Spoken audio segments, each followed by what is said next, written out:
கிறிஸ்துவுக்குள் பிரியமானவர்களே, இந்த நாளுக்கான மாலை நேர மன்னா அப்போஸ்தலனாகிய யோவான் எழுதின 3ஆம் நிருபம் 4வது வசனம். 3 யோவான் 4, 3 John 4. என் பிள்ளைகள் சத்தியத்திலே நடக்கிறார்கள் என்று நான் கேள்விப்படுகிற சந்தோஷத்திலும் அதிகமான சந்தோஷம் எனக்கு இல்லை. யோவான் தனக்கு கிடைத்த சந்தோஷம் என்னன்னு சொல்றாரு.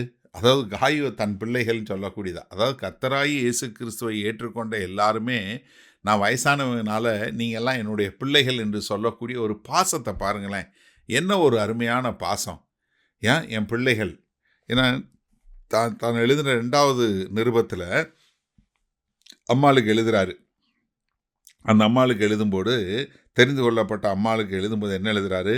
பிதாவினால் நாம் பெற்ற கற்பனையின்படி உம்முடைய பிள்ளைகளில் சிலர் சத்தியத்திலே நடக்கிறதை நான் கண்டு மிகவும் சந்தோஷப்பட்டேன். என்ன 2 யோவான் 4 சொல்லும்போது சொல்றாரு, உன் பிள்ளைங்க சிலர் சத்தியத்தில் நடக்கிறாங்க, அதை நான் பார்த்தேன். அதை பார்க்கும்போது எனக்கு மிகுந்த சந்தோஷமாக இருந்துச்சு. காரணம் என்ன? சிலர் சத்தியத்தை கேட்குறாங்க, ஆனால் சத்தியத்தின்படி நடக்கிறது இல்லை. ஆனால் நான் இன்னைக்கு பார்க்குறேன், நம்ம பிள்ளைங்க சத்தியத்தில் நடக்கிறாங்க. அதை பார்க்கும்போது எனக்கு மிகவும் பெரிய சந்தோஷம் அப்படின்னு சொல்லக்கூடியது. ஏன்னா கர்த்தராகிய இயேசு கிறிஸ்து லூக்கா 6வது அதிகாரத்தில் 45வது வசனத்தில் 49வது வசனம் வரைக்கும் சொல்லும்போது என்ன சொல்கிறாரு?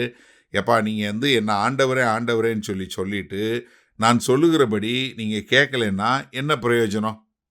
ஏன்னா நீங்கள் என்ன அதுக்கு ஒரு வீடு கட்டுறதுக்கு ஒப்பானதாக அது சொல்கிறாரு. எப்படி என்னுடைய வார்த்தையை கேட்டு கெட்டவன் கண்மலையின் மேலே கட்டப்பட்டவனாக இருக்கிறான். அதன்படி வாழும்போது என்ன அலை வருது, இது காற்று வருது, புயல் வருது, ஆனாலும் அவன் நிலை நிற்கிறான். ஆனால் இன்னொரு வீடோ இடிஞ்சு போயிடுது, மணலில் கட்டுற வீடு ஒன்றும் இல்லாமல் போயிடுது அப்படின்னு சொல்லக்கூடிய காரியம். அப்படின்னா என்ன? என்னுடைய வார்த்தையை கேட்டு அதன்படி சத்தியத்தில் நடக்கக்கூடியவனாக இருக்க வேண்டும். இங்கே யோவான் சொல்லும்போது, இப்படி சத்தியத்தில் நடக்கக்கூடிய மக்களாக இருக்கும்போது எனக்கு மிகுந்த சந்தோஷமாக இருக்குது. அப்போஸ்தலனாகிய பவுல் 1 கொரிந்தியர் 4வது அதிகாரத்தில் சொல்லும்போது 14வது வசனத்தில் பாருங்க, உங்களை வெட்கப்படுத்தும்படிக்கு நான் இவைகளை எழுதவில்லை, நீங்கள் எனக்கு பிரியமான பிள்ளைகள் என்று உங்களுக்கு புத்தி சொல்கிறேன். அவரும் என்ன சொல்கிறாரு? நீங்கள் எனக்கு பிரியமான பிள்ளைன்னு உங்களுக்கு புத்தி சொல்கிறேன். கிறிஸ்துவுக்குள் 10,000 உபாத்தியார்கள் உங்களுக்கு இருந்தாலும் தகப்பன்மார் அநேகர் உங்களுக்கு இல்லையே. என்ன, நிறைய டீச்சர்ஸ் இருக்காங்க, அப்பா அம்மார் இல்லை. ஆனால் கிறிஸ்து இயேசுவுக்குள் சுவிசேஷத்தினால் உங்களை பெற்றேன். நீங்கள் என்னுடைய பிள்ளைகளாக மாறினீங்க. எதனால? சுவிசேஷத்தினால. ஆகையால் என்னை பின்பற்றுகிறவர்களாகுங்கள் என்று உங்களுக்கு புத்தி சொல்லுகிறேன். என்ன, நீங்கள் என்னைய பின்பற்றி வாழக்கூடிய மக்களாக இருக்கணும்னு சொல்லி நான் உங்களுக்கு புத்தி சொல்கிறேன். ஏன்னா நான் உங்களுடைய தகப்பன், நீங்கள் என்னுடைய பிள்ளைகள்.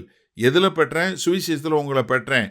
நீங்கள் இந்த சத்தியத்தை கேட்டு சத்தியத்தின்படி என்னை பின்பற்றுகிறவர்களாக மாறுங்கள் என்று சொல்லி அப்போஸ்தலனாகிய பவுல் அங்கே கொரிந்து சபையில் எழுதுறாரு.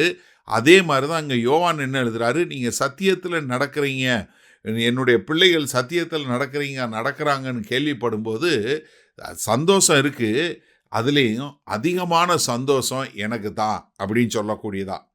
சரி, இந்த நாளில் இந்த வசனத்தை நம்ம எப்படி எடுத்துக்கொள்வது? நம்மளில் அநேகருக்கு இது அதனுடைய பாக்கியம் நம்ம பேர் அநேகருக்கு தெரிவதில்லை.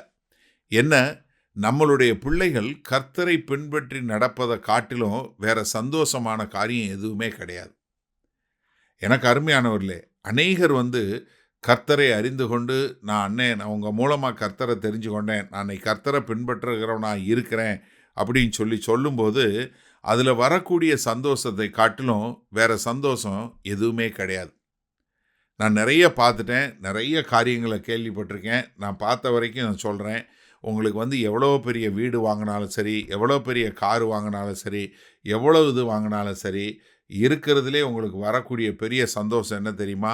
உங்கள் பிள்ளைங்க கர்த்தருக்குள்ளே நடப்பது தான்.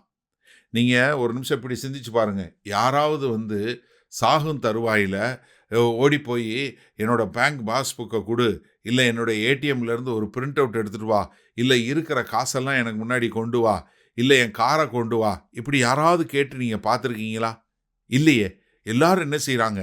என் பிள்ளைகளை கூப்பிடுங்க, என் பேர பிள்ளைகளை கூப்பிடுங்க, நான் அவங்களெல்லாம் பார்த்து ஒரு ஆசீர்வாதம் பண்ணிவிட்டு நான் அவங்களுக்கெல்லாம் சந்தோஷமாக அவங்கள பார்க்கணும், அவங்க கூட கொஞ்சம் நேரம் இருக்கணும். இதுதானே சாக போகிற எல்லாருக்கும் இருக்குது. சிந்திச்சு பாருங்களேன். அப்போது நம்ம நித்திய காலத்திற்கு வாழ போகிறோமே, அப்போ நம்ம பிள்ளைங்க கர்த்தரை பின்பற்றி வாழ்வது தான் எவ்வளோ பெரிய பாக்கியம் தெரியுமா? அதுதான் அதிகமான சந்தோஷம்.